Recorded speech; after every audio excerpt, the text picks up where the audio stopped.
ចេះសូមជម្រាបសួរពុកម៉ែបងប្អូនចាឥឡូវយើងកំពុងតែធ្វើដំណើរតាមម៉ូតូចាដើម្បីទៅទស្សនាប្រាសាទដែលជាស្នាដៃរបស់បុព្វបុរសខ្មែរយើងនៅលើខ្នងភ្នំគូលែនចាអញ្ចឹងសូមអញ្ជើញពុកម៉ែបងប្អូនចា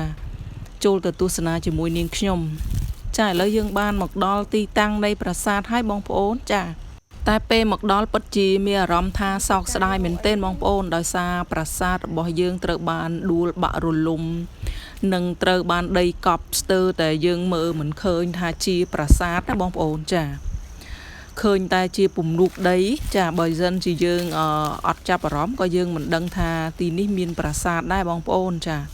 ពិតជាគួរឲ្យសោកស្ដាយមែនទែនប្រាសាទនេះបើសិនជានៅរូបរាងល្អគឺមាន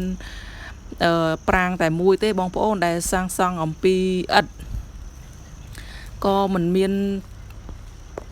អ្នកណាដឹងថាប្រាសាទនេះមានឈ្មោះអ្វីដែរបងប្អូនចាហើយសាងសង់នៅក្នុងសតវត្សណាដែរដោយសារតែប្រាសាទបានបាក់បែកដួលរលំអស់ហើយมันអាចបញ្ជាក់ពីអត្តសញ្ញាណនៃប្រាសាទទេបងប្អូនចាតែទោះបីជាប្រាសាទមានការបាក់បែកដួលរលំអស់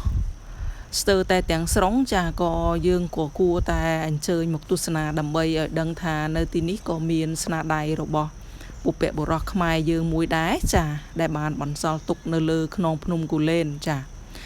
ចំពោះបាតនៃប្រាសាទដូចជាមានការជីកកោះកកាយបងប្អូនដោយសារយើងឃើញមានក្រឡុកជ្រៅចូលទៅខាងក្នុងចាអរគុណច្រើនបងប្អូនវីដេអូដែលយើងទស្សនាប្រាសាទបានដល់ទីបញ្ចប់ហើយចានៅពេលដែលនាងខ្ញុំដើរចេញមកខាងក្រៅវិញគឺយើងបានប្រទះឃើញនៅវល្លិក្លូតចាក៏ថតជូនបងប្អូនទស្សនាចាឲ្យបាន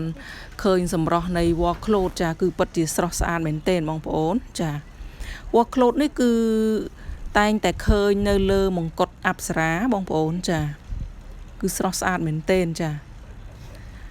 គឺមានដុះនៅលើព្រៃលើខ្នងភ្នំគូលែនបងប្អូនចា